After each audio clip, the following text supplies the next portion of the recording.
Our world moves so fast these days, with strangers coming in and out of our lives. But we heard a story in our newsroom that made us all stop. And tonight, we invite you to watch that story and ask yourself, how connected are we?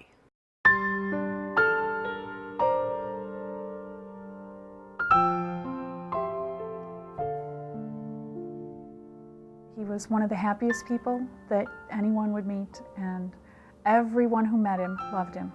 But no one loved Brandon more than his mother, Gail Bowden. His sunny outlook was an inspiration despite 17 years of challenges with spina bifida. One day, Gail got a call from school, a call that didn't seem that unusual at the time.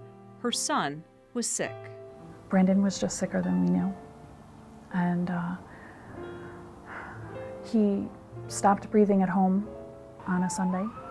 Emergency crews rushed Brandon to the hospital. The doctors he had seen his whole life now worked to save it, but couldn't. And then, and then he passed. And it was very quiet, it was very peaceful. And I tell people that he went back to heaven with as much love as they sent him here. Brandon died on February 12th, 2008. CMC called me and told me to be there on February 13th, 08. It was the call Ken Kittinger had been waiting 4 years to get. I was a young, tough guy, and it'll knock you down, and that's what it did. A strong, hard-working man. Ken had no time to notice the subtle signs of high blood pressure, but his body wouldn't be ignored. So finally, I had to go to the hospital. And I went to Mercy Hospital, and I woke up 3 days later in ICU with kidney failure, chronic kidney failure. The doctors told him he would live, but it would be a very different life than he had planned at 38. Then there's dialysis, which is unpleasant as putting it as nice as you can. It's a miserable existence, and that's what happened. And I had to endure that for 4 years. And finally, I was called for a transplant. After the pain of surgery passed, Ken got his life back, but he knew the cost. It just felt great, wonderful. The part that I struggled with most was I know that my gain was someone else's loss. As the years went on, Gail worked to move past the pain of losing her son. I still have difficult days, where I think about him and I cry, or I think about him and I smile. She decided to paint her house with Brandon's favorite color, yellow, and hired someone to help. Kenny shows up on Thursday. He says, "Hi, my name's Ken. I'm here to paint." The pair of strangers set on a safe course of small talk that took them to family. She told me about Brandon and that he passed away when he was 17.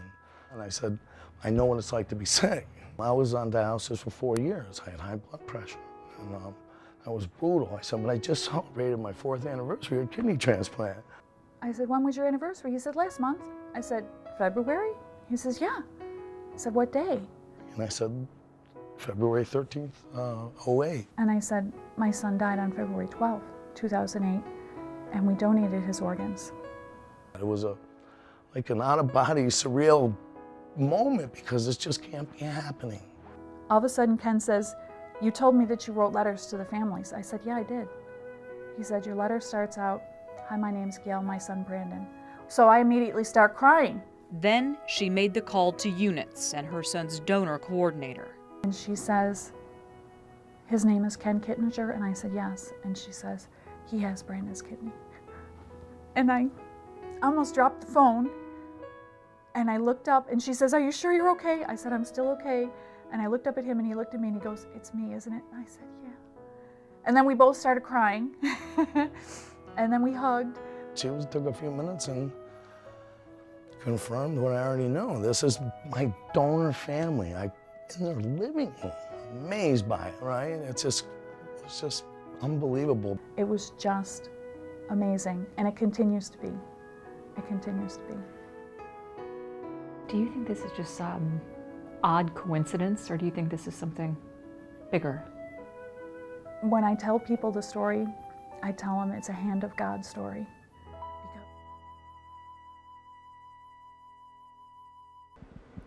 Ken told me that he struggled for years trying to find a way to say thank you to his donor family for saving his life, and now he has. Ken isn't the only one that Gail and Brandon helped. Brandon's donations saved or improved the lives of 50 different people. We invite you to find out how you can make a difference also. We have much more information with this story on WIVB.com.